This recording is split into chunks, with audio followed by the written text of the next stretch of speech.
নমস্কার, আমি সুপর্ণা রান্নাঘরে আরেকটা রেসিপি নিয়ে চলে এলাম। তো আজকে আমি আপনাদেরকে দেখাবো বাড়িতে খুব সফট নান আপনারা কিভাবে বানাবেন। খুবই সহজ উপায়, রেসিপিটা পুরো দেখুন। খুব সহজে বাড়িতে আপনারা নান তৈরি করতে পারবেন। আর আমার চ্যানেলটা যদি পছন্দ হয় প্লিজ লাইক, সাবস্ক্রাইব আর কমেন্ট করবেন। প্রথমে 3 কাপ ময়দা নিয়ে নিলাম। এবার একটু নুন দিয়ে দিলাম, অল্প চিনি দিয়ে দিলাম। এবার অল্প করে এখন দই দিয়ে দিলাম, সামান্য একটু বেকিং সোডা দিয়ে দিলাম, সামান্য তেল মিশিয়ে নিলাম। প্রত্যেকটা জিনিসকে আগে ময়দার সাথে ভালো করে মিশিয়ে নেব। আর আগে জল দেব না, দইটা আছে, দইটা দিয়ে আগে ভালো করে আমরা ময়দাটাকে মাখবো। যখন দেখবো আমাদের জল লাগবে তখন আমরা অল্প অল্প জল দেবো, কারণ ময়দাটা বেশি নরমও হবে না, শক্তও হবে না। তো এখন ভালো করে আগে মেখে নেবো। ময়দাটা ভালো করে মাখা হয়ে গেছে। এবার এটাকে এখন ঢাকা দিয়ে রেখে দেবো, 20 মিনিট ধরে এটা ঢাকা থাকবে। ময়দাটা নিয়ে একটুখানি মেখে নেবো। নিয়ে এবার আপনাদের লেচিটা যেমন সাইজের করতে ইচ্ছা হবে ঠিক তেমন সাইজেরই করবেন। আমি এই সাইজের একটা লেচি করব। নানের জন্য লেচিগুলো আমার রেডি হয়ে গেছে। এবার চলুন নানগুলো আমরা তৈরি করে নিই। একটু তেল নিয়ে নিয়েছি, নিয়ে আগে এটাকে ছোট করে একটু বেলে নেবো। আগে অল্প একটুখানি ছোট্ট করে আমরা বেলে নেব।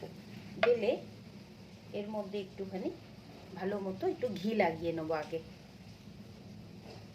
ঘিটা লাগিয়ে নেব, নিয়ে একটু বাটির মতো করে মুড়ে নেব। এই সাইড দিয়ে, এই প্রত্যেকটা সাইড দিয়ে এইভাবে লেচিটাকে আমরা মুড়ে নেব।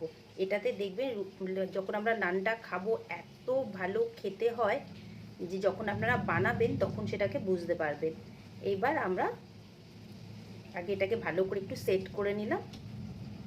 হালকা হাতে ছোট ছোট করে বেলে নেব, বেশি বড় করব না। নানটা আমার লেচির যেমন সাইজ তেমনই হবে। এইভাবে আগে একটু বেলে নিলাম। বেলে নিয়ে তার উপর থেকে আমরা একটুখানি ধনেপাতা দিয়ে দেবো। এইভাবে একটুখানি ধনেপাতা দিয়ে দেবো, আর একটু কালো জিরে দিয়ে দেবো। দিয়ে জিনিসটাকে এইভাবে আমরা বেলে নেবো। একবার জাস্ট একটু চিপে দেবো বেলুন চাকি দিয়ে। এবার তাওয়াটাকে গরম করে নিয়েছি, নিয়ে আস্তে করে এটাকে একটু স্লো করে দেবো। আস্তে আস্তে এটাকে এখন হতে দেবো। এক পিঠ হয়ে গেলে তারপরে আরেক পিঠ উল্টে দেবো।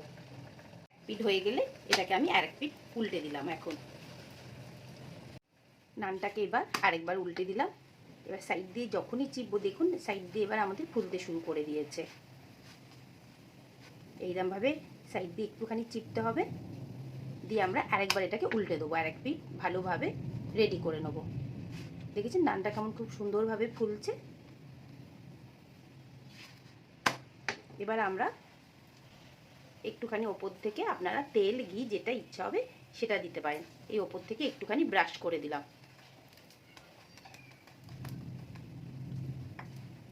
দেখুন কি সুন্দর দেখতে হয়েছে, ফুলেও গেছে আর সফট হয়েছে, সেটা তো দেখাবো আমি আপনাদেরকে। আমি আরেকটা আপনাদের করে দেখাচ্ছি। প্রথমে আগে একদম ছোট্ট করে এইভাবে একটা লেচি করে নিলাম। এবার অল্প একটুখানি আগে ঘিটা লাগিয়ে নিচ্ছি, বেশি লাগাবো না, অল্প করে লাগিয়ে নিলাম। নিয়ে এটাকে আমরা যেভাবে যখন পুরটা দিই ঠিক সেইভাবে ভালো করে মুড়ে নেব। মুড়ে নিয়ে একটু এরকমভাবে রোল করে নিলাম, নিয়ে যাতে ঘিটা না বেরিয়ে যায়। এবার এইরকমভাবে হালকা হাতে বেলে নেব। এইভাবে বেলে নিলাম। নানটা অবশ্যই আপনারা বাড়িতে বানাবেন এই প্রসেসে, খুবই নরম হয়। এবার আমরা ধনেপাতাটা দিয়ে দিলাম, আর অল্প একটু কালো জিরে দিয়ে দিলাম। দিয়ে এইভাবে বেলে নিলাম। এবার নানটা তাওয়ার উপরে দিয়ে দিলাম। দেখুন নানটা উপর থেকে আমাদের ফুলতে শুরু করে দিয়েছি। একটু উল্টে দিলাম। এখন এইভাবে একটুখানি চাপতে হবে, সাইডগুলো। দেখুন কি সুন্দর ফুলে যাচ্ছে। এইরকম মিডিলটা চাপতে হবে না, সাইডটা চাপলেই দেখবেন এটা পুরো ফুলে যাবে। এবার আমরা উপর থেকে অল্প করে একটুখানি ঘি দিয়ে দিলাম। দেখে তো মনেই হচ্ছে খুবই সুন্দর হয়েছে দেখতে। আপনাদের কেমন লাগলো নানটা অবশ্যই আমাকে কমেন্ট করে আপনারা জানাবেন। বাড়িতে এরকম সুন্দরভাবে নান বানাতে পারবেন আপনারা।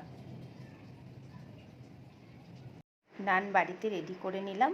কেমন সুন্দর দেখতে হয়েছে, নরম হয়েছে।